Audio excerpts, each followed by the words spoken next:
मनोज जरांगेंनी दिलेली मुदत आज संपली. सरकारच्या भूमिकेवर काय म्हणाले मंत्री शंभूराज देसाई? मराठा आरक्षणासाठी लढा देणारे मराठा उपोषणकर्ते मनोज जरांगे पाटील यांची शांतता रॅली आज छत्रपती संभाजीनगरमध्ये दाखल झाली.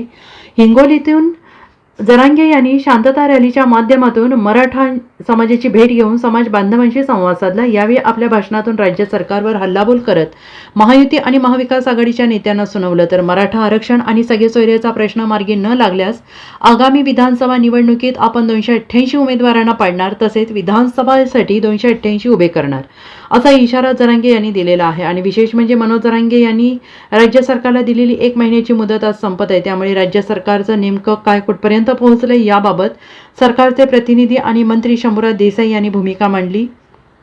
तसेच मनोज जरांगे यांनी थोडासा संयम बाळगला पाहिजे असंही देसाई यांनी म्हटलेलं आहे. मराठा आरक्षणाच्या संदर्भाने रोजच्या रोज आम्ही आढावा घेत आहोत, बैठका घेत आहोत. हैदराबाद गॅझेट लागू करण्याचा आग्रह जो पाटील यांचा आहे त्यासाठी आमच्या 11 अधिकाऱ्यांची टीम गेल्या 4 दिवसापासून तेलंगणा गव्हर्नमेंटकडे गेलेली आहे आणि तेलंगणातील ती टीम काल परत आलेली आहे. मात्र त्यांच्याशी अद्याप माझी चर्चा झालेली नाही. सोमवारी माझ्याशी त्यांची चर्चा होणार आहे, पण त्या बाबतीत आम्ही सकारात्मक आहोत. शिंदे साहेबांनी जो शब्द दिलेला आहे त्याप्रमाणे लवकरात लवकर आम्ही यातून मार्ग काढण्याचा नक्की प्रयत्न करू, असंही शंभूराज देसाई यांनी म्हटलेलं आहे.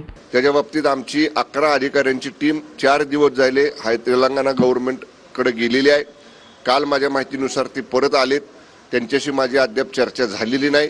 सोमवारी माझी जे आमचे अधिकारी गेले होते तेलंगणा गव्हर्नमेंटकडे त्यांच्याबरोबर चर्चा होईल आणि मग त्या बाबतीत पण आम्ही सकारात्मक आहोत. जो शब्द माननीय शिंदे साहेबांनी दिलेला आहे त्यानुसार लवकरात लवकर यातनं मार्ग काढायचा आमचा प्रयत्न आहे. धन्यवाद.